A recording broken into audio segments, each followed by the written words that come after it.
ሰላም ጤና ይስጥልን ውድ የአሮማ ሚዲያ ቤተሰቦቻችን፣ የሰዓቱን ዜናዎች እንደሚከተለው እናቀርባለን። አብራችሁን ቆዩ። ፕሬዝዳንት ዶናልድ ትራምፕ በቬንዙዌላ ዋናው ከተማ ካራካስ ላይ እንዲፈጸም በፈቀዱት መጠነ ሰፊ ወታደራዊ ጥቃት የሀገሪቱን መሪ ኒኮላስ ማዱሮን በአሜሪካ ኃይሎች በቁጥጥር ስር መዋላቸው ተሰምቷል። ይህንን ያልተጠበቀ ወታደራዊ እርምጃ የተወሰደው አሜሪካ በቬንዙዌላ መንግስት ላይ የነበራትን ፖለቲካዊ ጫናና ወታደራዊ እርምጃ ካሳደገች በኋላ መሆኑን ተገልጿል። እንደ መረጃው ገለጻ የዩናይትድ ስቴትስ ልዩ ኃይሎች በካራካስ የሚገኙ ስልታዊ ስፍራዎች ላይ የአየርና የምድር ጥቃት የፈጸሙ ሲሆን በዚህም ጥቃት ወቅት ፕሬዝዳንት ኒኮላስ ማዱሮ በቁጥጥር ስር ሊውሉ ችለዋል። ፕሬዝዳንት ዶናልድ ትራምፕ ይህንን ድል በማረጋገጥ አሜሪካ በላቲን አሜሪካ የዲሞክራሲ ስርዓት እንዲሰፍንና በቬንዙዌላ ያለውን አምባገነናዊ አገዛዝ ለማቆም የወሰደችውን እርምጃ ውጤታማ መሆኑን ገልጸዋል። ይህ የፕሬዝዳንት ኒኮላስ ማዱሮ በቁጥጥር ስር መዋል በዓለም አቀፍ ፖለቲካ ውስጥ ትልቅ ድንጋጤ የፈጠረ ሲሆን በቬንዙዌላና በአሜሪካ መካከል ያለውን ውጥረት ወደ አዲስ ምዕራፍ አሸጋግሮታል። በአሁኑ ወቅት በካራካስ ከተማ ከፍተኛ ወታደራዊ እንቅስቃሴ የሚታይ ሲሆን የቬንዙዌላ መከላከያ ኃይል ለዚህ ጥቃት የሚሰጠው ምላሽና የሀገሪቱ ቀጣይ እጣ ፈንታ የብዙዎችን ትኩረት ስቧል።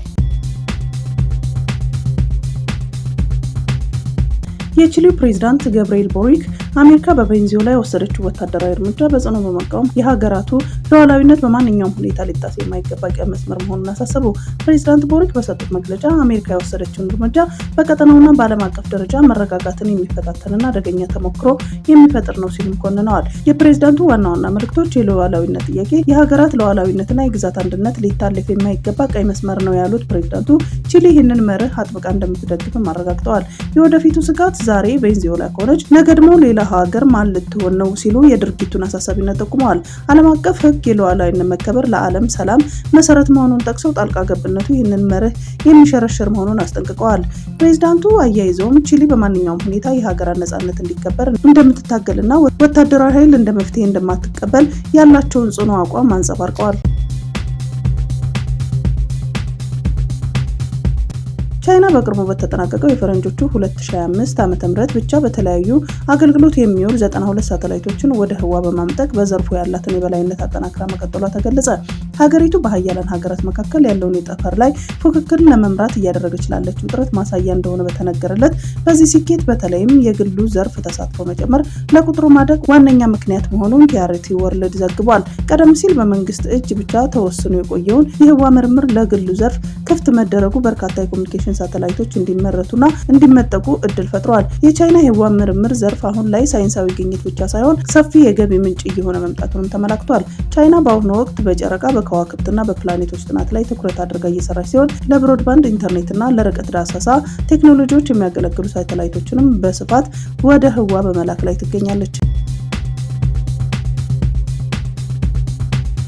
የሶሪያ ማዕከላዊ ባንክ የሀገሪቱን ያለችበት የኢኮኖሚ ቀውስ ለማቅለል ካለፈው ጥር 1 ቀን 2026 ጀምሮ አዲስ የገንዘብ ለውጥ በይፋ ተግባራዊ አድርጓል። የለውጡ ዋና ዋና ነጥቦች ደግሞ ዜሮዎች ተቀንሰዋል። ከድሮው የገንዘብ ኖቶች ላይ 2 ዜሮዎች ተነስተዋል። አዲስ ዲዛይን ቀደም ሲል በገንዘቡ ላይ የነበረው የፖለቲካ መሪዎች ምስል ተነስቶ በምትኩ የግብርና ምርቶች ስንዴ፣ ወይራና ብርቱካን ምስል ታትሞበታል። ይህ እርምጃ ዜጎች የሚይዙትን የጥሬ ገንዘብ ብዛት ለመቀነስና ኢኮኖሚውን ለማዘመን ያለመ ሲሆን አሮጌውና አዲሱ ገንዘብ ለተወሰነ ጊዜ ጎን ለጎን እንደሚሰሩም ተገልጿል።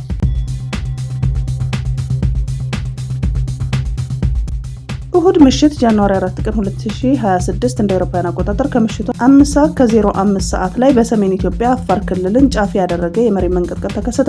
የአሜሪካ ጂኦሎጂካል ሰርቬይ ባወጣው መረጃ መሰረት የመሬት መንቀጥቀጡ በሬክተር ስኬል 4.5 ሆኖ የተመዘገበ ሲሆን መነሻው በአፋር ክልል ሆኖ ከመሬት በታች 10 ኪሎ ሜትር ጥልቀት ላይ ነው። የመንቀጥቀጡ ማዕከል ከአፋር ክልል ቢሆንም ንዝረቱ በአቅራቢያ በሚገኙ የትግራይና የአማራ ክልል ከተሞች እንዲሁም በኤርትራ አንዳንድ አካባቢዎች ተሰምተዋል። ከማዕከሉ በቅርብ ርቀት ላይ ከሚገኙ ውቅሮ፣ ዶሎና ኢዳጋ ሐሙስ መጠነኛ ንዝረት ተሰምቷል። በትግራይ ክልል ከተሞች አዲግራት ከማዕከሉ 72 ኪሎ ሜትር፣ መቀሌ በማዕከሉ 60 ኪሎ ሜትር እንዲሁም እንድንጮ፣ አብይ አዲና ማይጨው አካባቢዎች ቀለል ያለ እንቅስቃሴ ታይቷል። እስከ አክሱም፣ ኮረም፣ አላማጣ፣ ሰቆጣና ላሊበላ ድረስ በጣም ደካማ ንዝረት ሊሰማ እንደሚችል መረጃው ተመላክቷል። በኤርትራ አስመራ ከተማም በጣም ቀለል ያለ እንቅስቃሴ ሊኖር እንደሚችልም ተጠቁሟል። የመሬት መንቀጥቀጡ ማዕከል ከአዲስ አበባ 548 ኪሎ ሜትር ርቀት ላይ የሚገኝ በመሆኑ በመዲናዋ አዲስ አበባ ምንም አይነት እንቅስቃሴ እንዳልተሰማም ተረጋግጧል። እስካሁን ባለው መረጃ በመሬት መንቀጥቀጡ ምክንያት የደረሰ ከፍተኛ ጉዳት ሪፖርት አልተደረገም። ከአዲግራትና ከመቀሌ የመጡ ሪፖርቶች እንደሚያመላክቱት ነዋሪዎቹ እንቅስቃሴውን ማስተዋል ችለዋል።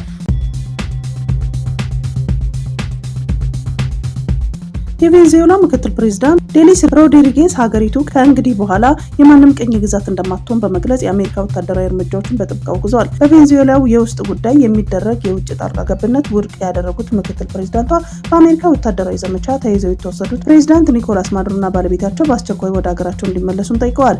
የቬንዙዌላው የወደፊት እጣ ፈንታ የሚወሰነው በህዝቦቿ እንጂ ከውጭ በሚመጣ መሆን የለበትም ሲሉ ሮድሪጌዝ ተናግረዋል። በቡድን በመደራጀት የቤት ሰብሮ ስርቆት ወንጀል ሲፈጽሙ የነበሩ 10 ተጠርጣሪዎች ከነ ኤግዚቢቱ በቁጥጥር ስር መዋሉን የአዲስ አበባ ፖሊስ ጠቅላይ መምሪያ አስታወቀ። አዲስ አበባ ታህሳስ 23 ቀን 2018 ዓ.ም በአዲስ አበባ ከተማና በለሚ ኩራ ክፍለ ከተማ በተለያዩ ጊዜያት በመንቀሳቀስ የቤት ሰብሮ ስርቆት ወንጀል ሲፈጽሙ የነበሩ 9 ተጠርጣሪዎች ከአንድ ተቀባይ ግለሰብ ጋር በቁጥጥር ስር በመዋል ምርመራ እየተጣራባቸው ሲሆን በ10ሩም ተጠርጣሪዎች ላይ የአቃቤ ሕግ የምርመራ መዝገቦች በመለየት ክስ እንደመሰረተባቸው የለሚ ኩራ ክፍለ ከተማ ፖሊስ መምሪያ አስታውቋል። በለሚ ኩራ ክፍለ ከተማ ወረዳ 2 ጣፎ ቅዱስ ገብርኤል መናፈሻ በተባለው አካባቢ የተፈጸመ የስርቆት ወንጀል መነሻ በማድረግ ምርመራ መጀመሩን ያስታወሰው ፖሊስ ተጠርጣሪዎችን በቁጥጥር ስር ለማዋል በተከናወነው ተግባር አንዱን ተጠርጣሪ ከአዲስ አበባ ክፍለ ከተማ ወረዳ 7 አውቶቡስ ተራ አካባቢ ለወንጀል መፈጸሚያ ከሚጠቀምበት የሰሌዳ ቁጥር ኮድ 273837 አዲስ አበባ ከሆነ ተሽከርካሪ ጋር ሊያዝ ችሏል።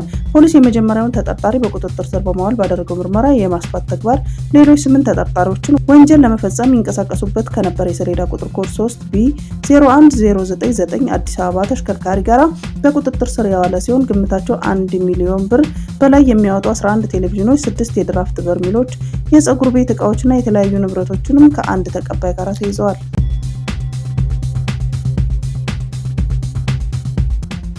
የሶማሌ ፕሬዝዳንት ሐሰን መሐመድ መንግስታቸው እስራኤል ለሶማሌላንድ የሰጠችውን እውቅና ለመመልከትና ሶማሌላንድን በተጨባጭ ከሶማሊያ ለመቀላቀል ወታደራዊ ኃይል ሊጠቀም እንደሚችል ማስጠንቀቃቸው ተዘግቧል። ፕሬዝዳንት መሐመድ እስራኤል ለሶማሌላንድ በሰጠችው እውቅናና ብሔራዊ ደህንነቱ አደጋ ላይ ከወደቀ ኃይል በመጠቀም አንደኛ አማራጯ ይሆናል በማለት ተናግረዋል። ፕሬዝዳንት መሐመድ ሶማሌ ከእስራኤል ላገኘችው እውቅና በምላሹ ለእስራኤል ወታደር ጦር ሰፈር ለመስጠት እንደተስማማች ደርሰንበታል በማለት ከቀናት በፊት መናገራቸው ይታወሳል።